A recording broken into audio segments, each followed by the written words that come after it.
Կիևյան փողոցից 2 օր առաջ եղբորս հետ դուրս եմ գալիս իրենց շքամուտքից, այդտեղի խանութի տերը մաքրում է դիմացի հատվածը եւ ինձ ասում է ինձ սրա համար փող պետք է տաք։ Այսինքն այդ մարդը չգիտի, որ ինքը պարտավոր է դա անել։ Ավականու որոշմամբ մասնավոր տնտեսվարողներ, ովքեր որ առաջնային գծում ունեն օբյեկտներ,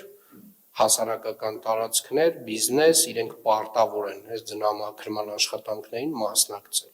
Պարտավոր են նաև համատիրությունները։ Սա մեկ։ Եվ այն վարչական շրջանները, ովքեր որ չգիտեմ ինչ պատճառով եւ ինչ բացատրությամբ եւ ինչ հիմնավորմամբ այս վարչական տուգանքները չեն գրել, իրականում պետքա բացատրեն եւ հիմնավորեն, որովհետեւ ինձ մոտ մեծ հարց է առաջանում։ Երկրորդը, հունվարի 1-ից 3-ը, եթե ոչ 31-ից, մեր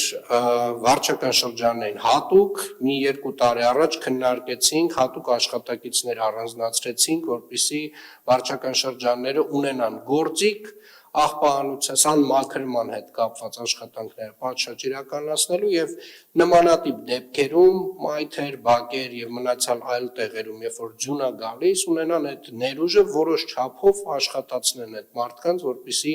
ծայրահեղ խնդիր չունենան։ Ես 1-ից 3 քեզ մարդիկ տուն են եղել։ Նոր տարի էին անում։ Հասկանում եմ իհարկե, դա էլ է մոտեցում, բայց այն մոտեցումը չի, որի մասին ես խոսել եմ տարվա վերջին։ Ես հատուկ շեշտել եմ, հարգելի գործընկերներ, որ մենք ունենք ձյուն, դեռ